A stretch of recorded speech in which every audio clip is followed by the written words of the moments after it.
Gue mau ceritain satu kisah yang sampai sekarang masih bikin tengku gue dingin kalau keinget.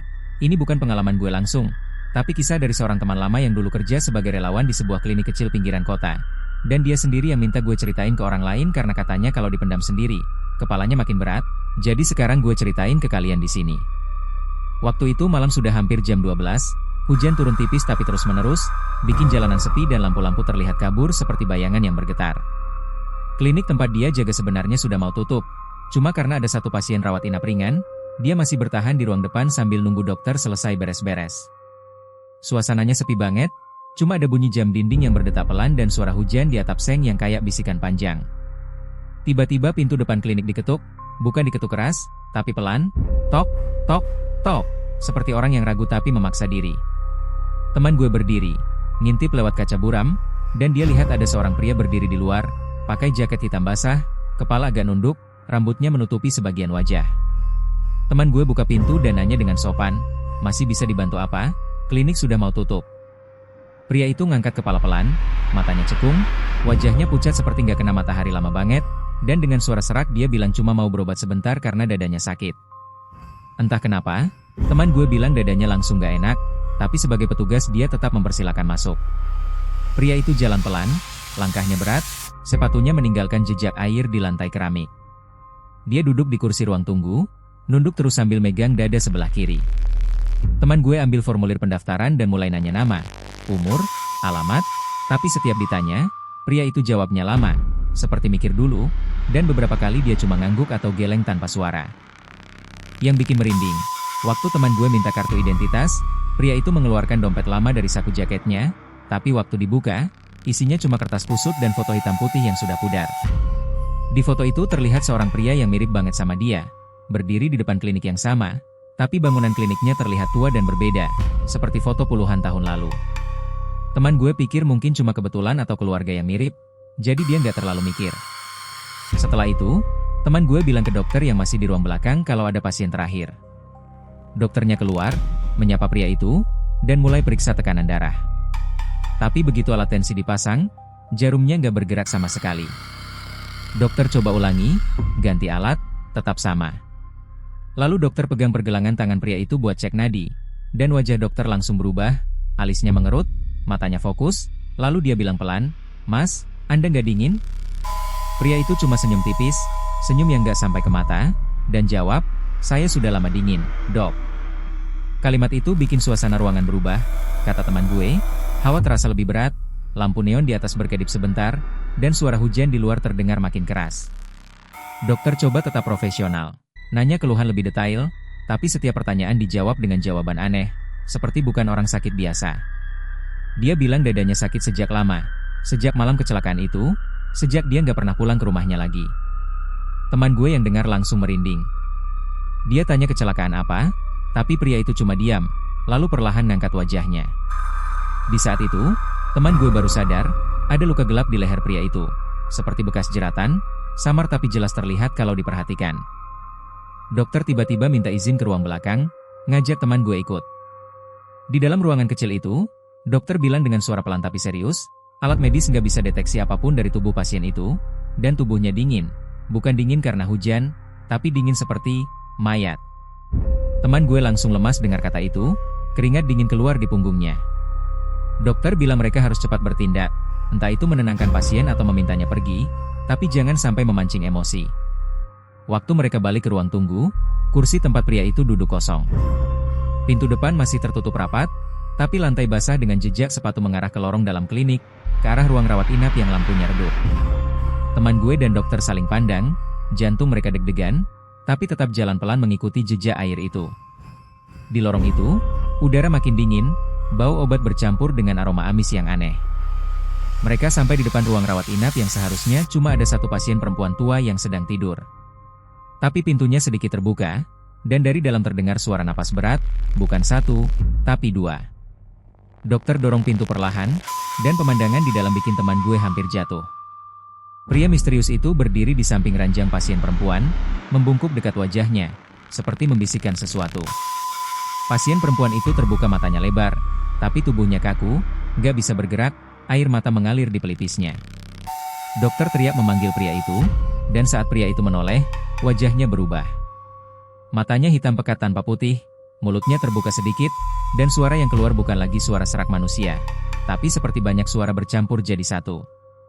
Dia bilang cuma mau ditemani, karena terlalu lama sendirian, karena sejak malam itu, gak ada yang mau dengar keluhannya.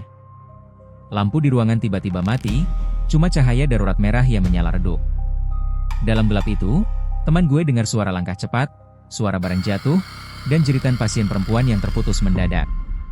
Waktu lampu kembali menyala, pria misterius itu sudah nggak ada, jendela terbuka lebar, tirai berkibar tertiup angin hujan, dan pasien perempuan itu terbaring lemas, napasnya tinggal satu-satu, lalu berhenti. Polisi datang setelah itu, dan hasil pemeriksaan bilang pasien perempuan itu meninggal karena serangan jantung mendadak. Tapi yang bikin aneh, di lantai dekat ranjangnya ditemukan genangan air dan bekas sepatu basah yang berhenti tepat di samping tubuhnya, tanpa jejak keluar. Beberapa hari kemudian, teman gue penasaran dan cari arsip lama klinik. Dia nemuin berita koran tua tentang seorang pria yang bunuh diri di depan klinik itu puluhan tahun lalu karena ditolak berobat malam-malam. Katanya petugas waktu itu menutup pintu karena sudah jam tutup. Pria di foto koran itu, wajahnya sama persis dengan pasien misterius malam itu. Sejak kejadian itu, teman gue nggak pernah mau jaga malam lagi. Tapi yang paling bikin dia trauma bukan cuma kejadian di klinik, melainkan sesuatu yang terjadi seminggu setelahnya. Waktu dia pulang kerja sore-sore, dia lihat seseorang berdiri di halte seberang jalan, pakai jaket hitam basah, kepala nunduk, dan pelan-pelan mengangkat wajahnya ke arah dia sambil tersenyum tipis, persis seperti malam itu. Lalu orang itu melangkah mendekat sambil memegang dada kirinya. Dan di saat itulah teman gue sadar, cerita ini belum selesai. Karena langkah kaki itu semakin dekat, dan senyum itu semakin lebar. Seolah kali ini dia tidak datang untuk berobat, tapi untuk menjemput. Langkah kaki itu terdengar jelas di telinga teman gue, padahal suara kendaraan sore itu cukup ramai, klakson bersahutan, motor lalu lalang, tapi anehnya semua suara seperti menjauh, tertelan oleh bunyi sepatu basah yang menghantam aspal pelan, tap, tap, tap, semakin dekat. Teman gue berdiri kaku di pinggir jalan, tubuhnya nggak bisa digerakkan. Napasnya terasa berat seperti ada tangan dingin yang menekan dadanya dari dalam. Orang itu berhenti sekitar 2 meter di depannya. Wajah pucat itu sekarang terlihat lebih jelas di bawah cahaya lampu jalan yang mulai menyala.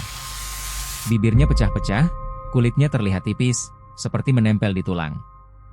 Dia mengangkat tangan perlahan, menunjuk dada teman gue sambil berkata pelan, tapi suaranya masuk ke kepala, bukan ke telinga. Sekarang giliran kamu dengar ceritaku. Teman gue tersadar, langsung mundur 1 langkah, hampir jatuh ke selokan. Di saat itu, sebuah bus lewat dan menutupi pandangan mereka sesaat. Begitu bus itu pergi, sosok itu sudah menghilang. Jalanan kembali normal, suara kendaraan terdengar lagi, orang-orang lalu lalang seperti biasa, seolah nggak ada apa-apa yang terjadi. Tapi teman gue tahu, itu bukan halusinasi, karena di tangannya masih ada bekas dingin, seperti habis disentuh es. Sejak hari itu, hidup teman gue berubah. Setiap malam dia mimpi berada di lorong klinik itu, lorong yang panjangnya terasa nggak ada ujung. Lampu-lampu di langit-langit berkedip satu persatu, dan di ujung lorong selalu ada pintu terbuka dengan cahaya merah redup dari dalam. Setiap kali dia mendekat, dia dengar suara pria itu bercerita, tentang sakit di dadanya, tentang rasa kecewa karena ditolak, tentang marah yang menumpuk sampai berubah jadi sesuatu yang lain. Yang lebih parah, di dunia nyata dia mulai merasakan sakit di dada kiri. Awalnya cuma nyeri kecil, lalu makin hari makin terasa berat, seperti ditindih batu. Dia periksa ke dokter, hasilnya normal, jantungnya sehat, paru-parunya bersih. Tapi rasa sakit itu tetap ada, dan selalu muncul kalau malam mulai larut. Suatu malam, sekitar jam 2, ponsel teman gue berdering. Nomor tak dikenal. Dia ragu-ragu mengangkatnya, tapi entah kenapa jarinya bergerak sendiri. Begitu dia tempelkan ponsel ke telinga, yang terdengar bukan suara orang bicara, tapi suara hujan, suara pintu klinik yang berderit, dan suara jam dinding berdetak pelan. Lalu muncul suara serak yang sudah dia kenal, kamu janji dengar ceritaku. Telepon itu mati sendiri. Detik itu juga, lampu kamar teman gue padam. Kegelapan menyelimuti ruangan, cuma cahaya bulan yang masuk dari jendela. Dia coba berdiri untuk cari senter, tapi kakinya terasa berat. Dari sudut kamar, terdengar suara air menetes, padahal nggak ada keran di situ. Tetesan itu semakin jelas, dan bau obat rumah sakit bercampur amis kembali muncul. Perlahan, bayangan muncul di dinding. Awalnya cuma samar, tapi makin lama makin jelas membentuk sosok pria berjaket hitam. Bayangan itu bergerak tanpa suara, seolah meluncur di permukaan dinding, lalu berhenti tepat di belakang teman gue. Nafasnya terasa ditengkuk, dingin dan lembab. Teman gue nggak berani menoleh. Dia cuma menutup mata sambil berdoa dalam hati, berharap semua ini cuma mimpi. Tapi tiba-tiba ada tangan menyentuh bahunya. Sentuhan itu berat, dingin, dan bikin tubuhnya lemas. Suara itu kembali terdengar, kali ini tepat di telinganya. Aku datang ke klinik itu karena ingin sembuh. Tapi mereka menutup pintu. Aku pulang dengan dada sakit dan kepala penuh. Di jalan, aku jatuh, tertabrak, dan tidak ada yang menolong. Sejak itu aku menunggu ada yang mau mendengarkan. Kamu membuka pintu malam itu.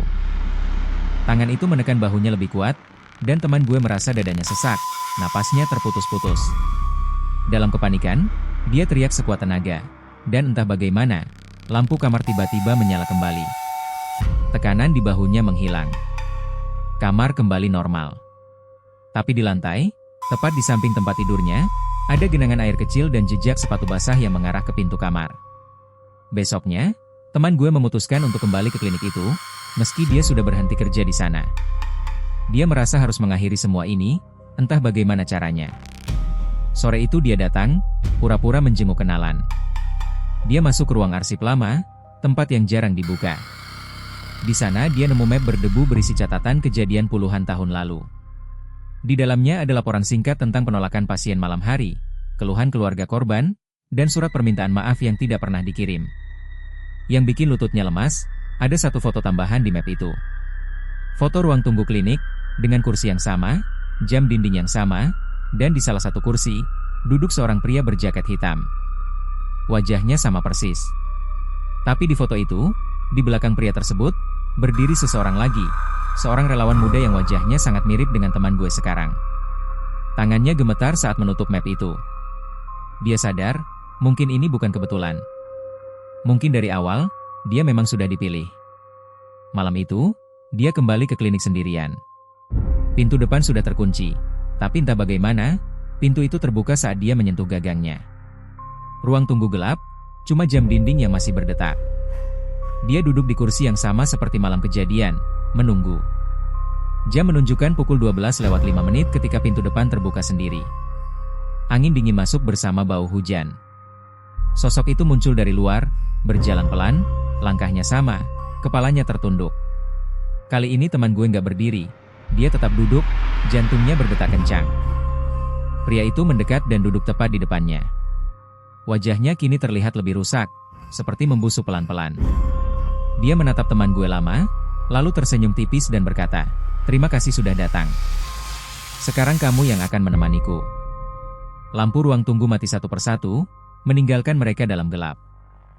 Jam dinding berhenti berdetak. Dan di saat itu, teman gue merasa tangannya ditarik kuat ke arah lorong belakang klinik, ke arah pintu merah dalam mimpinya selama ini, dan jeritannya tenggelam dalam kegelapan. Sementara pintu itu perlahan terbuka, memperlihatkan sesuatu di dalam yang belum pernah dia lihat sebelumnya. Dan di sanalah kisah ini belum berakhir. Pintu merah itu terbuka perlahan dengan suara berderit panjang, seperti besi tua yang dipaksa bergerak setelah puluhan tahun terkunci. Dari dalamnya keluar udara dingin yang menusuk tulang, lebih dingin dari malam hujan, lebih dingin dari ruang mayat. Teman gue merasa tubuhnya ditarik semakin kuat, kakinya seperti bukan miliknya lagi, melangkah sendiri masuk ke dalam ruangan itu. Begitu melewati ambang pintu, dunia seperti berubah. Klinik yang dia kenal menghilang. Yang ada hanya lorong panjang berwarna kusam, dindingnya penuh noda hitam seperti bekas tangan yang pernah menempel dan diseret. Lampu di langit-langit menyala redup kemerahan, berkedip pelan, membuat bayangan bergerak-gerak seperti makhluk hidup. Di belakangnya, pintu merah tertutup sendiri dengan bunyi, duk, berat. Teman gue menoleh panik, mencoba membukanya, tapi pintu itu terasa seperti menyatu dengan dinding. Gak ada gagang, gak ada celah. Waktu itu dia sadar, dia benar-benar terjebak. Langkah kaki terdengar dari belakang. Pria berjaket hitam itu berjalan santai, seolah lorong ini adalah rumahnya sendiri. Wajahnya semakin rusak, kulitnya mengelupas di beberapa bagian, memperlihatkan warna gelap di bawahnya. Tapi yang paling menakutkan bukan penampilannya, melainkan tatapan matanya yang kosong, tapi penuh kepemilikan. Di sini tempat orang-orang yang tidak didengarkan, katanya pelan. Suaranya bergema di lorong, bercampur dengan suara lain, suara tangisan, rintihan, dan bisikan marah yang datang dari dinding. Teman gue berjalan mundur sampai punggungnya menempel ke dinding. Dia bertanya dengan suara gemetar, "Ini tempat apa?" Pria itu tertawa kecil, tawa kering tanpa emosi. Dia menjawab, "Ini ruang tunggu yang sebenarnya. Tempat kami menunggu sampai ada yang membuka pintu. Kamu membukanya." Lorong itu tiba-tiba berubah. Dindingnya seperti memutar, membentuk ruangan besar di tengah. Di sana ada banyak kursi ruang tunggu, sama persis dengan yang ada di klinik, tapi semuanya rusak dan berdebu. Di kursi-kursi itu duduk banyak sosok. Ada yang memegang dada, ada yang memegang kepala berdarah, ada yang menutupi wajah sambil terisak. Semuanya menoleh bersamaan ke arah teman gue. Tatapan mereka membuat tubuhnya lemas. Dia merasa seperti ratusan pasang mata menembus kulitnya. Salah satu sosok berdiri, seorang wanita tua dengan rambut putih acak-acakan. Dia melangkah pelan mendekat dan berkata, "Akhirnya ada yang datang menggantikan." Teman gue teriak, bilang dia bukan pengganti siapapun, dia cuma mau membantu. Tapi pria berjaket hitam menggeleng. Dia mendekat, berdiri tepat di depan teman gue, dan berkata, "Setiap pintu butuh penjaga. Aku lelah menunggu. Sekarang giliranmu." Tiba-tiba, jam dinding besar muncul di atas ruangan itu, menggantung miring, jarumnya bergerak mundur. Setiap kali jarum itu bergerak, teman gue merasa tubuhnya semakin berat, kulitnya semakin dingin. Tangannya mulai pucat, urat-uratnya terlihat kebiruan. Dalam kepanikan, teman gue teringat satu hal. Surat permintaan maaf yang tidak pernah dikirim. Dia teriak, bilang dia akan menyampaikan permintaan maaf itu, dia akan ceritakan ke semua orang, dia akan bikin orang tahu apa yang terjadi, asal mereka membiarkannya pergi. Ruangan mendadak hening. Semua sosok berhenti bergerak. Pria berjaket hitam menatapnya lama, ekspresinya berubah, bukan marah, bukan sedih, tapi ragu. Untuk pertama kalinya, temannya melihat sesuatu yang mirip emosi di wajah makhluk itu. "Janji?" tanya pria itu pelan. Teman gue mengangguk cepat, air mata jatuh tanpa dia sadari.